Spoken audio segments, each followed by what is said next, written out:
someone got in touch with me just a week or so ago and said, Charlie, I've been trading really well for the last year. And you're thinking, oh no, here we go. But and he said, and I'd got my account up to 5 figures, so anything over 10,000. I assume he was based in the UK.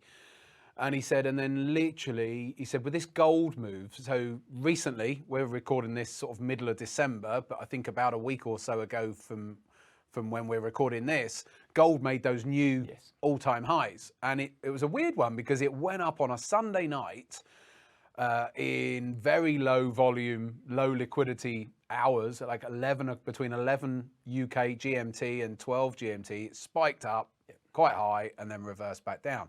So, and then ended up doing a big old reversal. But he said that spike, he said, stopped me out or blew his account up. So you're like, okay, so you've got a system, so to speak, or an approach to trading whereby you've been growing this account over this past year and you've got it up to 5 figures.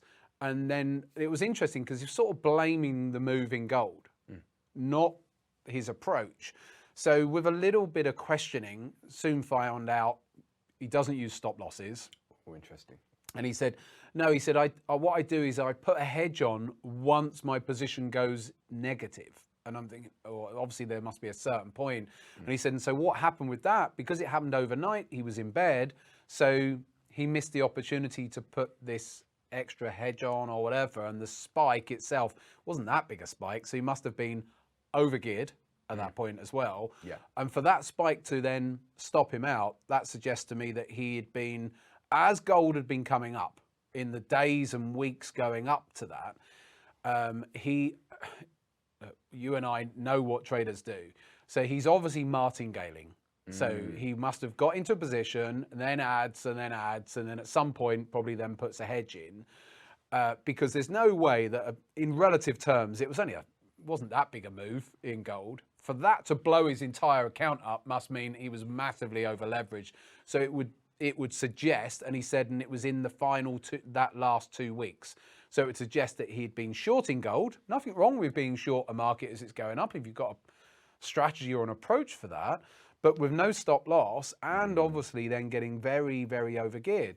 And this is the problem with people that martingale, is that they can get away with it. So you can trade profitably for a year. You could trade profitably for 18 months, 2 years, and potentially get away with it because you might sweat for a while and then gradually and then it comes back for you.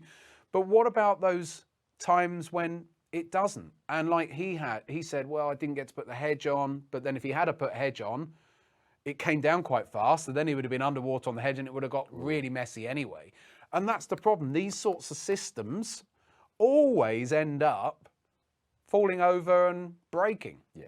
But of course, people attach themselves to the fact that, yeah, but for the year beforehand, I was making money. Yeah, I know, but it's doomed to failure. Yes. Sorry, you. No. I think the thing that strikes me, because I remember doing the same thing. I'm waking up and seeing this big candle spike, and to me, there's 2 things going on. It's firstly that the system to somebody like me or you is very fragile. But the challenge is to a trader like that, if he's been profitable for a year, and a year to most traders is a long period of time. Yeah. So they've bought into their system, they've bought into the fact that it's making the money. Whereas, ironically, he's probably just got lucky and he's been playing a move that's been going on for a long period of time.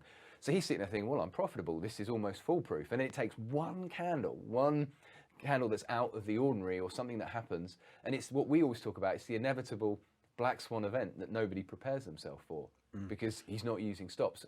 And I think, so for me, looking at that, it's that idea that, he's buying into martingale, but he's also in this position where he's bought into something and thinks it's almost foolproof because he's had some success. And it's not the first time we've had stories of people that have, run up and done really well. And we've even had scenarios where people in fund management have done something similar and they've made all this money for their clients, but they're running a system that's too fragile, and it just takes one candle, one black swan event that isn't actually that big a deal that gets them. That's it. It's these black swan events happen way more frequently than you think. Yes. And so you think you've got a system, and the thing is, that's the market does a great job of creating bad habits in traders. So you imagine that trader's going to cling on to 12 months worth of making money and thinking, well, I'll just do a slight tweak, or this probably won't happen again. So, and he'll probably go and do the same thing again, because he will be attached to the 12 months where he was making money, not the fact that the strategy was doomed to failure, like I said, that approach. In fact, if anyone reads the book, The Hour Between Dog and Wolf even, The Hour Between Dog and Wolf by Great Steve book. Coates, I think it is. And they they studied a load of bank traders. And during their studies, they found that these bank traders were taking massive risks because it wasn't their money. And even though some of them had amazing returns over 2, 3, 4, even 5 years, ultimately they would always blow up because they were taking too bigger risks and not the risk management in place. So what's the point in making money over 2 or 3 years if in year 4 you're going to lose it all? Now, if you're a bank trader, it's different because you've earned all your commissions. It's not your money. There's a different incentive. It's different. But if you're a retail or an individual trader trading your own money, if you're ultimately just going to blow up, what's the point in making that money unless you're taking withdrawals along the way, knowing that it's going to happen? But that's a ridiculous way of thinking give it about all the back in market.